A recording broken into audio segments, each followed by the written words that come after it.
just incredible. Two. DJ Sourmilk. One.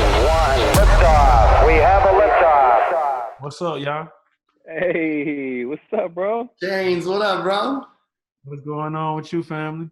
Come on, All is man. good, man. Man. Loving the artwork for starters, man. Oh yeah, it's 8th grade Tony. Appreciate it. Yeah, man. Yeah, I was reading your the caption, and I was like, damn, bro, like I could really relate to that shit so much because I remember when we did our senior class pictures, and they were too expensive. So my mom's friend was a photographer, so she brought her friend over and we took pictures. Like my senior pictures were in my backyard. Like my mom's friend took them. You know what I'm saying? Just because them shits were too expensive, bro. Anything to cut the cost. Exactly. Yeah. Exactly. Chainz, man, what's up? Talk to us, bro. How you feeling? The album is here. The album is here. So Help Me God is out. Probably my most creative and probably most funnest, if that is a word, album that I worked on personally for myself. I worked on these compositions during quarantine, during the pandemic. So I consider it a time capsule of 2020, but I like to call this album the light at the end of the tunnel with us dealing with so much just darkness right now. I think that my composition brings light to what's going on. It's not so much political or heavy into the injustice, which is something that needs to be talked about and handled. Mine is more about the other side of the pillow, you know what I'm saying? The cool side, the quarantine thick is something that is really relatable to the females as well as guys. You know, gyms closed down. We all ate an extra cookie or two. For real. Bro, a cookie or four. So I think a lot of my records, they're gonna connect differently because I have that, some of those nostalgic titty boy hooks that are just infectious and memorable. But I'm also having fun on there. But I have both nuances on there of my personality. I got the silly, kind of humorous side, and I also got the storytelling side, the pain. Yeah. But so it's my best project, hands down. I found a picture cleaning up, just thinking about, what I'm saying, 8th grade with the high top fade and the jewelry on, just 13 years old, just looking at him like, boy, you don't know it yet, but you're going to be popping one day, That's what it's about aesthetically. This is the light, man. It's the light album. I love what I got going on here, man, for real. Yeah, no, it sounds really good, man. And now, so is this, you mentioned the storytelling and listening to the album. I did hear a lot of that. Is that something, is this like one of those things where it's like almost meant to be? Do you have those records before you come up with this as the album cover, or did you find the album cover and be like, oh, I need to take it there? I'm always recording, so I maybe had a couple of the records, but I'm an over record for every project. And then when I come up with a concept, which I consider like an umbrella, I like to fit everything under that umbrella, so it won't get wet or messed up, so to speak. You know what I mean? So when I did come up with the So Help Me God being a testimony, an oath about my truth, and just looking at that picture like this is the conversation I'm having with dude on this cover. It started kind of falling in place, you know what I'm saying, with what I wanted to do. And then, normally I'm a little bit more conscious about my music because my kids are real fans of my music. So some stuff I wouldn't say, but I just kind of thought they're going to be okay. I just, I didn't rapper go to the lead. I was a little bit like, my daughter asked me what I do. I'm like, drug, but now on this one, I'm just really like, Dad, you're a wild boy, so. That's dope, man. That's dope. And how about the title of the album, So Help Me God? Talk to us about the meaning of that to you. Yeah, that's what I was just saying. It's like the oath, it's the testimony, it's the truth, man. A lot of people do that. there's a few instances where you can use "So Help Me God" that has a couple of different meanings. You can be, taking a stand with your, go up there. I guess you take the, you have to tell the truth. So help me God, and you got, even sworn in the high-ranking officials, and then you have it as like a figure of speech, like a swear, like, I'm gonna, when I go to L.A. Lakers show, boy, so help me God, I'm a, you know what I mean? And so it's a mixture of all those things. I touch on all of those things, and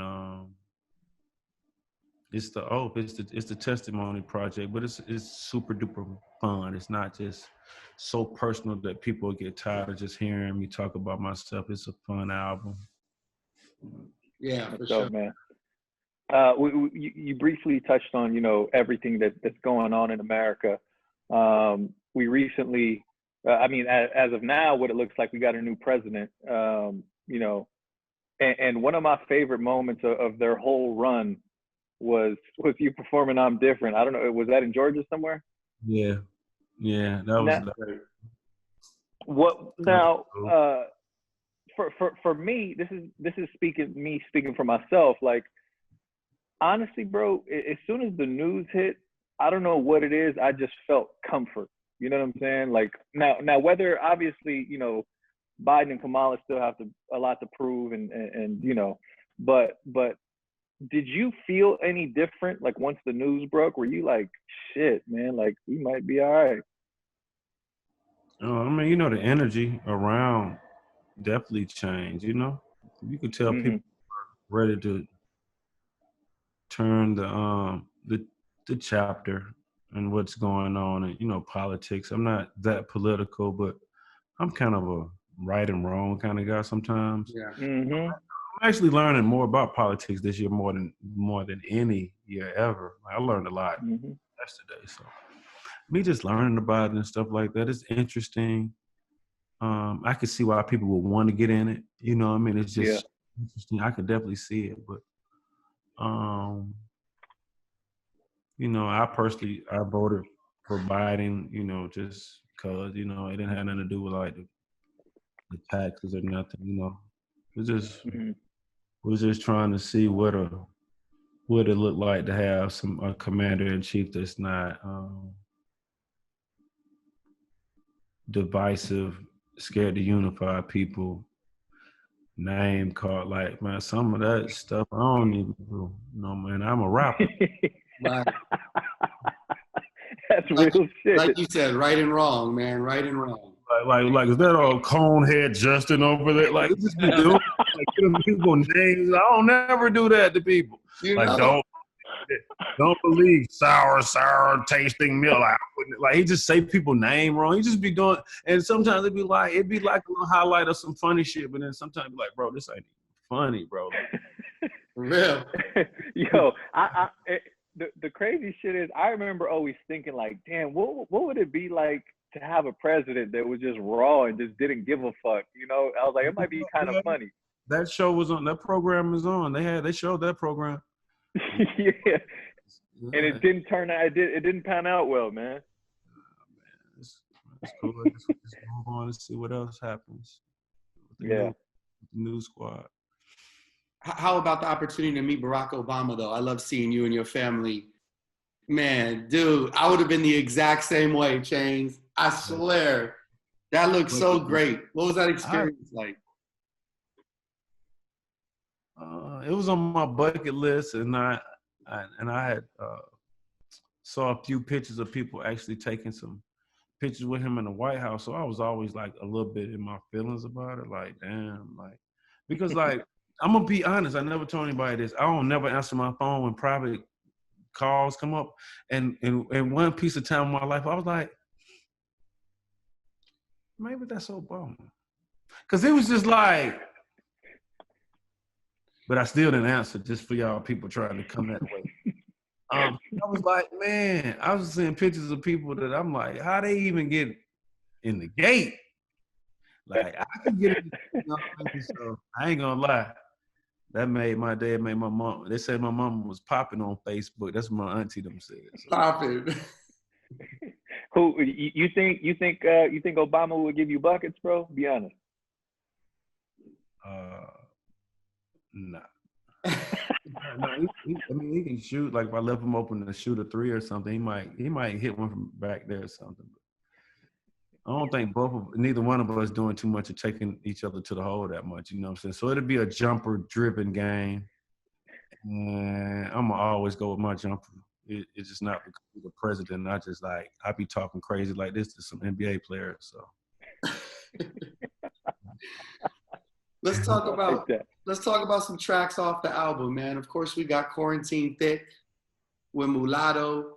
I want to talk about that one, and also Can't Go For That is another standout that's going to be easy for us on the radio, especially with the sample. Real easy, man. But yeah, man, talk to us about creating those joints and how they fit this project so well. Yeah, like I told you about Quarantine Thick, it's a time capsule record. It's the other side of the pillow. It's the more cooler side of what's going on. It's not so much talking about the protests and the social injustices like I mentioned earlier. It's more or less talking about the other side of being in the house, eating bad food, Yeah. picking up a few pounds. Some people like it. Some people love it. Some people want lipo. It just depends on what side you're on. So Quarantine Thick is one of my, probably one of my most relatable songs on the project. Mulatto is from same area I'm from, Clayco College, South Side. So it was cool to get with a female because females are definitely doing their thing. I won't even say on the up and rise anymore. They just doing their thing, spitting, having their own little swag, drip, personality. So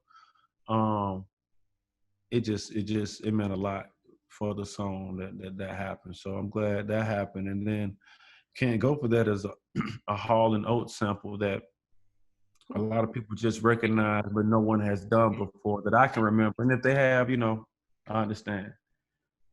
Tech, Buchan calling. Yeah. I know.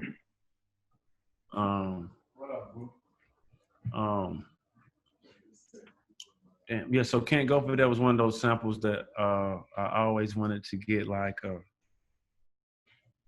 one of them samples that people recognize, but people hadn't done. You know what I'm trying to say? Or it's a couple do a lot, Yeah.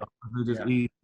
So they rock with it, man. The people, the actual Hall Notes, they cleared the sample, which I thought would have been harder. I had a lot of other samples that wasn't that easy to clear.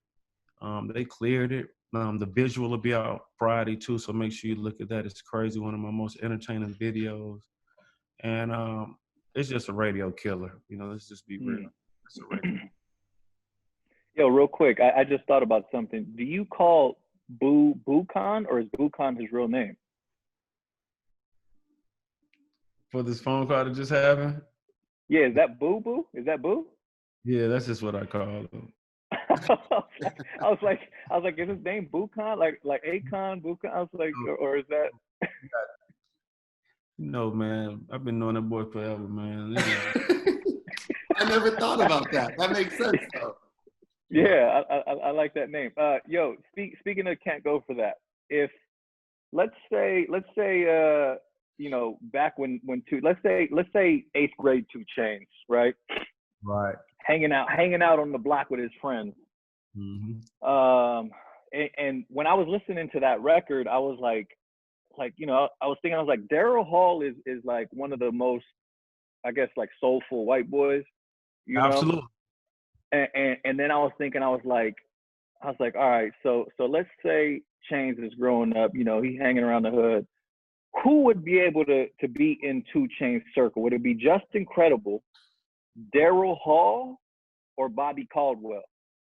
Oh man, I had a jump shot. No, man. So this is another fun fact. They had something that said, these are the songs that you didn't know white people sung. And that was one of the biggest, that was one of them, you know what I'm saying? Just because of how soulful he was in his approach. So I ain't gonna lie, I've been trying to kick it with him, but he not really messing with COVID like that. I've been trying to go to the crib Yeah, hell And yeah. I've been trying to have a moment, but like Yeah. everybody ain't. You know, some people just like, man, I got to get out of here. And just like put them. You know, some people not playing with this stuff for real, and I understand it and respect it. So. For sure, man. For sure. That's a good I don't lead. know. That was just something that popped in my head. I don't know. You put me with some talent there. You put me with some talent. Yeah, man. You know.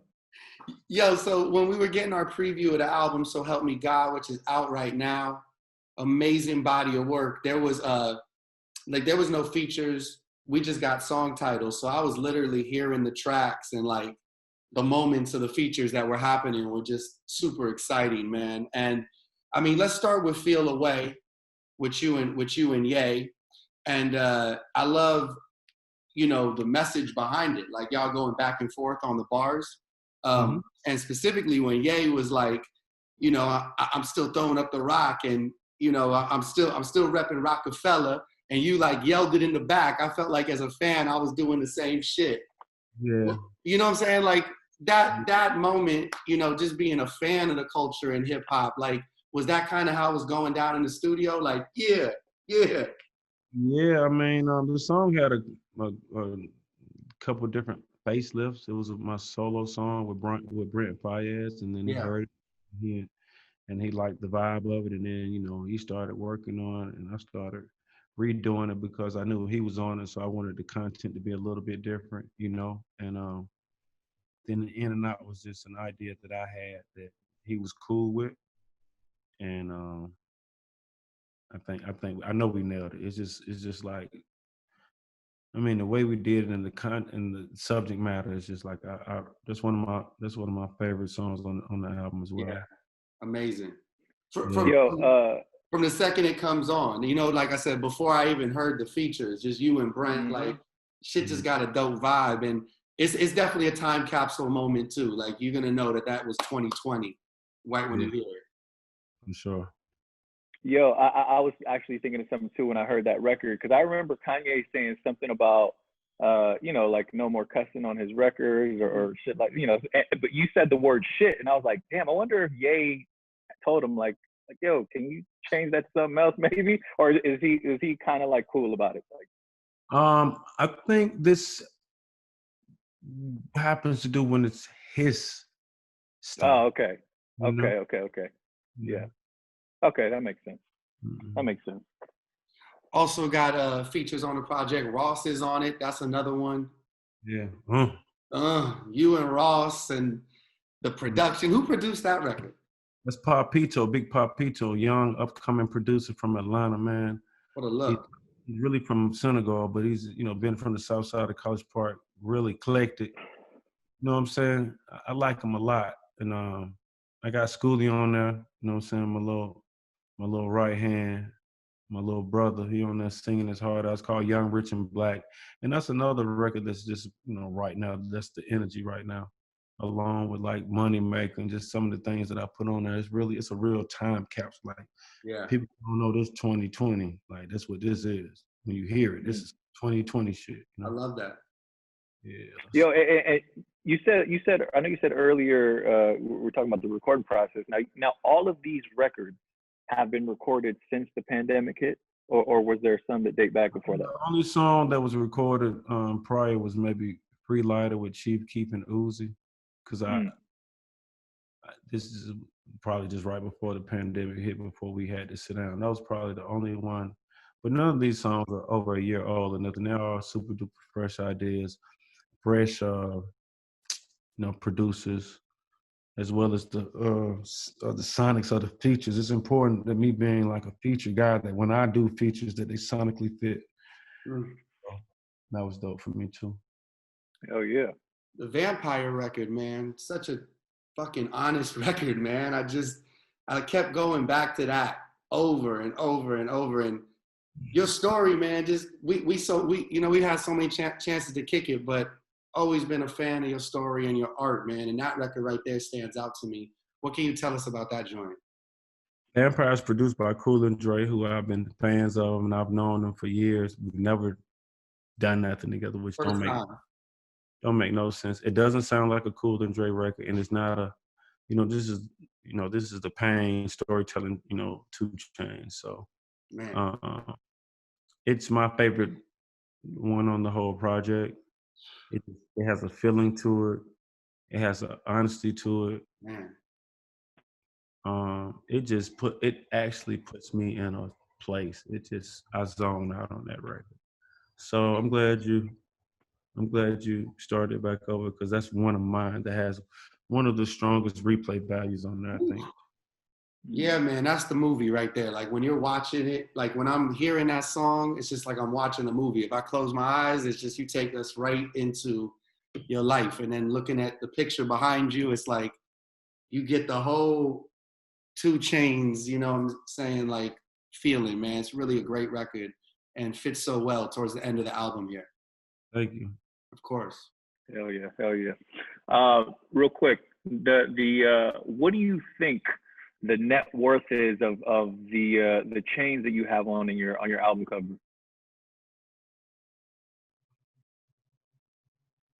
You know, I had the skinny hair, bro. I probably had 2 on.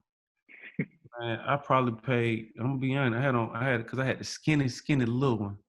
I think I had the skinny little one with the cross on it, but I was trying to rock the 2 just regular chain. Don't ask me why, bro. I was not called 2 Chainz back then. I was trying to rock the regular 2, so I had the one skinny one tucked, and then I had the 2 little one. Them shits might have cost, man, for all 3 of them, man. I might have spent $200-300, maybe not even that much. I'm telling you, I had rings too. I had the nugget ring. I had some $40 rings, $50 rings. I used to go to the flea market and buy my jewelry, ride the bus down there. You know, 12, 13, 14, I was putting that shit on. I wasn't trying to see these niggas going to the flea market trying to get dime. I was going down there just getting gold, you know what I'm saying? Just, Yeah. my uncle is still alive, Uncle Lee. But he was somebody that I kind of admired for his jewelry too, man. He just wore gold. Like, it looked like he was inspired by Mr. T or somebody. And he just always wore a bunch of gold. Always. Just always. You know, I just think that rubbed off on me at a real early age. And everything else kind of fell in place with the name, identity, and everything. Yeah, I was thinking about how crazy that was, because I thought about that too when I saw the picture, you know, with the 2 Chainz, you had the 2 Chainz out, and I was like, damn, like, was he 2 Chainz back then? Yeah, like that one, you know, that you could tell that wasn't drawed on. I wasn't. Yeah, that's crazy, bro. I wasn't, bro. That shit is wasn't wild. even a rapper. That's crazy. I wasn't even a rapper. Crazy. Nigga, I'm 13 on that pic. I'm definitely not thinking about no rapping.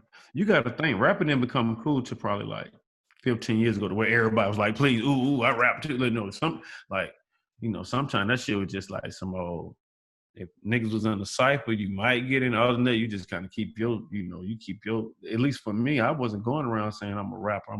I just didn't do that.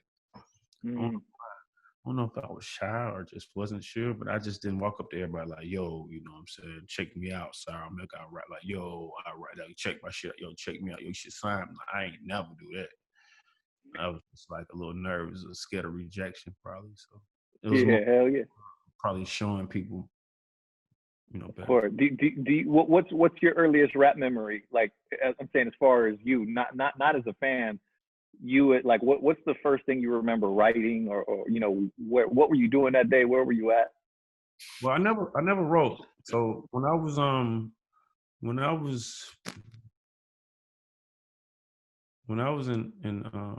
high school, I was the guy that used to freestyle in the back of the bus. You know what I'm saying? Like, boom, boom, boom, boom. Sometimes it makes sense, sometimes it didn't. Sometimes I was silly. Boom. Never cared about rapping. Boom. So it was this car wash down the street from the school that was a car wash, the one you ride into that turned into a trap. So we would just kind of hang out there and do the same thing, freestyling. And so these guys, Jook and Darius and even Shy, would ride through and be like, hey man, hey 6'9", oh tall ass nigga, let me hear what you gonna say today, nigga. Let me see you. And then they started being like, boy, I'm real, you need to go to the studio. And then like a couple of my friends who were older, they were way more polished than me. Like they listened to like Cool G rap and like Ice Cube. They were like so just ahead of me when it came to lyrics. I was just somebody that was a vibe person. I might, 3-6 might have been my favorite group at the time. Somebody that was going to chant, the whole Master P wave. So they take me to the studio, and the second song I ever created was How I Even Met Luda. The second song I created, like Fate was like, yo, my dude, like he had wanted to like take one of my lines and make it a hook or some crazy stuff back when he was on the radio. But the second song that I ever recorded, and this is on Everything I Love, it gave me confidence to believe like this. I think this may be a career choice. Like, damn, everybody like. Now, of course, they don't know this is my second song. The song that I ever recorded, they played it on the radio. They did like it was a couple things that just happened, and I started being like, and it was called Player's Motto. And it's like here today, gone tomorrow, whatever. You know what I'm saying? And I was like. I was just getting too many compliments. And I remember trying to sell the CD, this Player Circle CD, the first one for like $5. And I honestly felt like people would buy it just so they can get a good laugh. I didn't think they bought it because they thought they was going to get some good stuff. I thought they was gonna be like, man, give me this shit. But you trying to rap, but give me this shit. Rest in history. Man. That's crazy, bro. The second song ever recorded. It's called turned into that.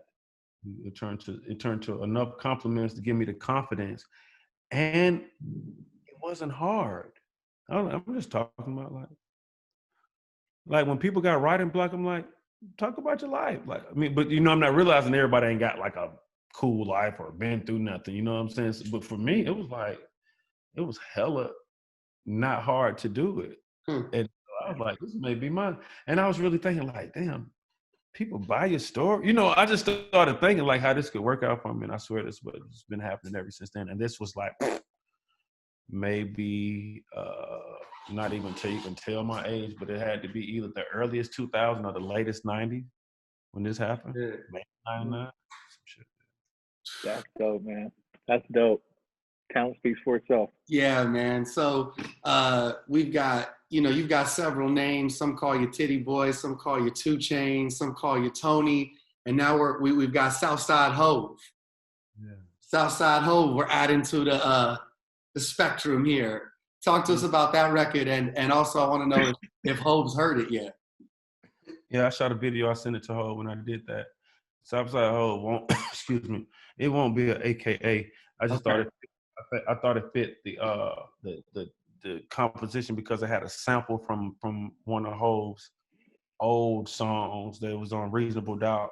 Okay. So when we did it, and the stuff that I'm talking on is sheer business, man, from Trapper to, it just, it just kind of fit. So I wasn't trying to be like another dude name. I'm Big Tony himself. Yes, sir. Let it be known. Yeah, Southside Ho was more. I got a song called Tony too on there that's in third person, just like Tony talks and everything. But Southside Ho is just one of those things where I'm just spitting, giving people some of that stuff they'd like to hear from that other side. Yeah. I'm not sure there's many of these people in the world, but for the people who aren't familiar with 2 Chainz' work, this is going to be their first time digesting the 2 Chainz album. Why should they listen to this album? Hold on. Hey, Tech, Carl Street. I think they them folks done sent me a damn. What they calling this shit? The piece they got the what this shit is they trying to tell me this shit? Hold on. You got to call the office for me and see if they dropped the pizza off up there basically. These niggas done sent a pizza from California. Oh shit. Mm-hmm. But I think they got the pizza now that beyond whatever the fuck, you know what I'm saying? And it's funny that Chris Paul sent the piece. I'm looking at ESPN. Chris Paul is shooting a jumper. This nigga everywhere right now. Oh my God! They said your pizza was dropped off with security, and I know they're not talking about in Cali. Tell them nigga don't eat my motherfucking pizza, home. Oh, don't eat the pizza. Yo, you got a Beyond Meat pizza? Too. Don't eat my motherfucking pizza. They said they got the pizza. I don't eat no beef or pork, so they supposed to have some some kind of replaceable. I don't know. But, Wait. these people in California, and I stay in California too, but I'm in Atlanta, so they just text me like, just drop the piece off of security. I'm like, I need to make some phone calls. So wait, but man. you still dabble with like fish and chicken and shit, or is it just red meat that you don't fuck with? Yeah, I don't eat. Yeah, I eat seafood. I'm not exactly pescatarian because I'll eat lamb occasionally, and I'll eat a turkey burger as well. I have turkey burger at the restaurant. So, but Okay. this is not like a trendy thing. I've never ate pork, and I stopped eating beef probably before 2000 started. So. Damn, more power to you, man. Yeah, man. Wait, Chris Paul owns a pizza company? He sent you this pizza? No. You know, Chris Paul, he doesn't eat. He's plant-based now. Oh yeah. I did read that. Plant-based. So I think he's just, trying to spread the awareness of what that's like. You know what I'm saying? It helped him out throughout the year with this. Yeah. I respect it. That's all it was. You know what I'm saying? I got some cool friends in some cool places. Yeah, we see, man. Real quick. Let me get back to this question real quick, man. For the people who might be digesting a 2 Chainz album for the first time with So Help Me God, why do you think it's important that they listen to this one? I think it's important because I still am one of the best entertainers in the world. And, I'm inspirational. I got it's not about a positive message, but I don't have a negative message. Mm-hmm. And I'm having fun with life, and I'm having fun, doing what I do, and I'm trying to make that contagious. You know what I mean? And with So Help Me God, it's just about transparency and being myself. And so I think people can, if they haven't heard anything from me, if they do listen to it, it'll be a great teaching point for them for the first time listener or the last time listener. Man. Word up, man! Congrats, bro. We're excited to. We're excited to see what it does, man. And you already know, Chainz. I don't got to tell you this. We tell you all the time, man. It's open door policy. Anything you need from us, we're here, man. All right, man. I thank you. I appreciate the time. Every time, man. Yeah. Congrats on the new project, man. And happy holidays, bro. All right, same to you, player. Thank you, guys. Yes, sir. Thank you, Chainz. Peace.